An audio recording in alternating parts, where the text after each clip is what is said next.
Dans cette capsule, nous allons poursuivre la correction de l'exercice Python sur le machine learning qui consistait à effectuer un travail de prédiction du salaire en fonction de l'expérience de différents salariés.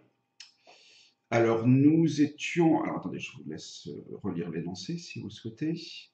Nous étions rendus à l'étape suivante, c'est-à-dire que nous avions importé le dataset et créé une matrice de variables indépendantes et la matrice petit y de variables dépendantes, celle dont on cherche à effectuer la prédiction.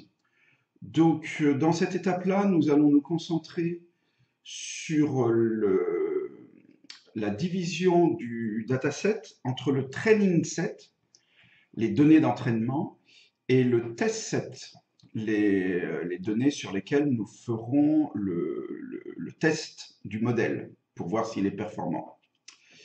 Alors tout d'abord, on va utiliser alors à nouveau, alors pas à nouveau, pardon.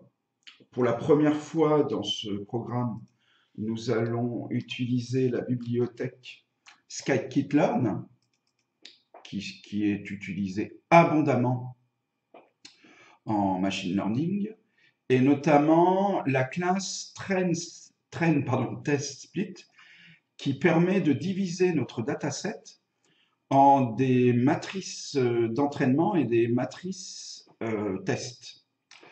La syntaxe est toujours la même, c'est-à-dire qu'en fait on initialise 4 matrices.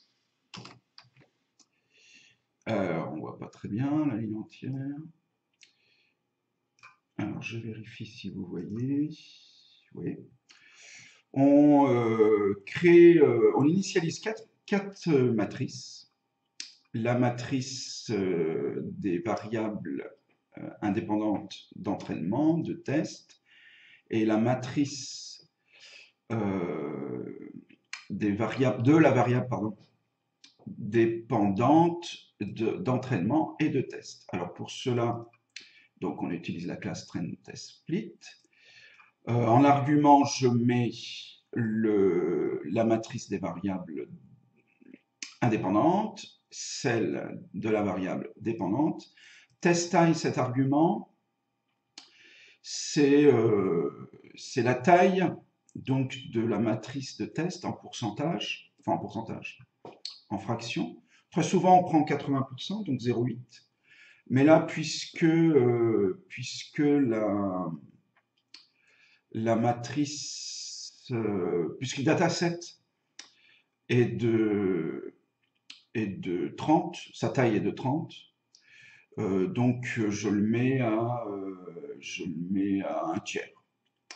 Et je mets 1.0 parce que sinon, si je mets 1 tiers, ça sera arrondi à 0. Et là, c'est la graine aléatoire que je mets à 0, mais peu importe. Ça nous permet, si on met la même graine, d'avoir les mêmes données. Alors, nous observerons ces données dans la prochaine capsule. Pour aujourd'hui, ce sera tout. Voilà, à très bientôt, je l'espère. Musique.